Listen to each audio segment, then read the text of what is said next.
ఓ card release చేసిండ్రు వాళ్ళు ఈ మధ్య కాలంలో, బాకీ కార్డ్ అట. బాకీ కార్డ్ అంటే అప్పు ఉన్నవనో ఉదారు ఉన్నవనో అనే కార్డు.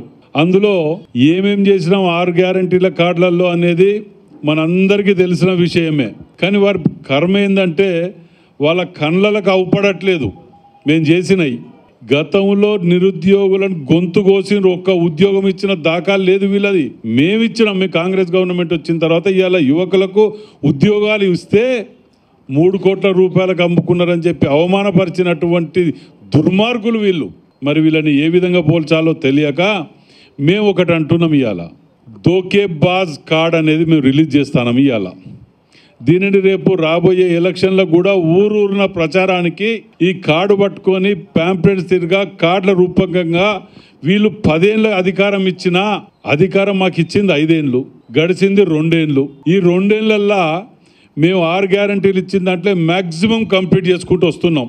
ఇంత లోటు బడ్జెట్ ఉన్నా ఎక్కడా కాంప్రమైజ్ కాకుండా 15వ తారీఖు ఇవ్వవలసిన జీతాలు పెన్షన్లు 1వ తారీఖు తీసుకొచ్చి ఇలా వైద్య విద్య మీద ప్రత్యేక దృష్టి పెట్టుకుంటూ ఇలా వాటి మీద మేము పోతుంటే మరి 10 ఏళ్ళు మీకు ఇచ్చిండ్రే, మీరు కంప్లీట్ చేయని మీ ఎలక్షన్ మేనిఫెస్టోలో మీ పింక్ బుక్లో పెట్టినవి అవి వాస్తవాలా కాదా అనేది మీ ముందు కళ్ళ ముందు మేము ఇలా రిలీజ్ చేయబోతాను.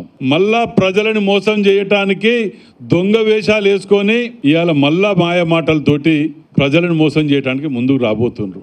బాకీ కార్డ్ ఎస్ మేము ఒప్పుకుంటాను, బాకీ ఉన్నాం ప్రజలకు జీవితకాలం, మాకు ఓటేజ్ గెలిపించినందుకు వాళ్ళు ఇవ్వాలనే కాదు జీవితకాలం మేము బాకీ ఉన్నాం, వాళ్ళకు ఎక్కడ అనుమానం లేదు.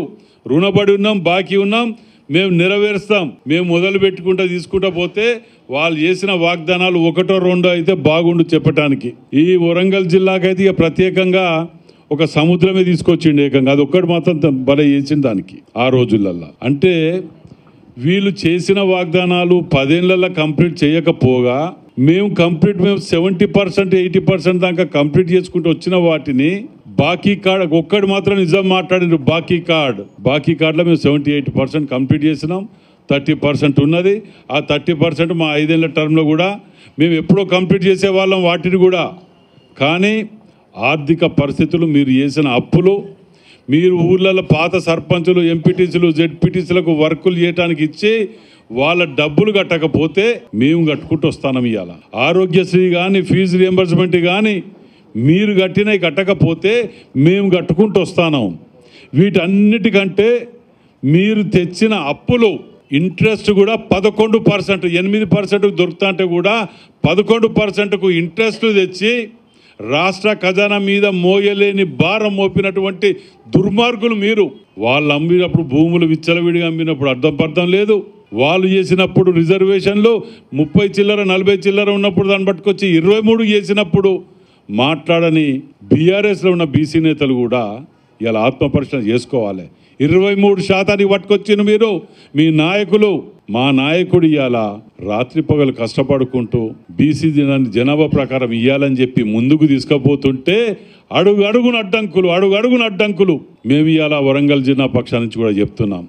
మా ముఖ్యమంత్రి గారు కానివ్వండి, మా యొక్క డిప్యూటీ సీఎం గారు కానివ్వండి, మంత్రివర్గాన్ని కానీ, మా పిసిసి అధ్యక్షులు మహేష్ కుమార్ గౌడ్కి కానివ్వండి, మేమందరం మీ ఎంబటి అవుట్రేట్గా ఉన్నాం.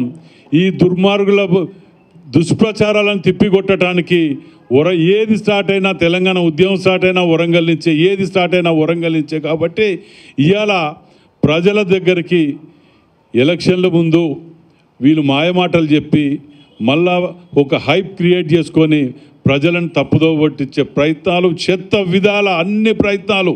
ఎందుకంటే వాళ్ళు తోసుకున్న డబ్బు ఇంకా 10 ఎలక్షన్లో కొట్లాడినా డబ్బులు అన్ని సరిపోలేని డబ్బులు వాళ్ళ దగ్గర ఉన్నాయి. అన్ని సంపాదించి కుళ్ళగొట్టిండ్రు తెలంగాణ ఖజానాన్ని.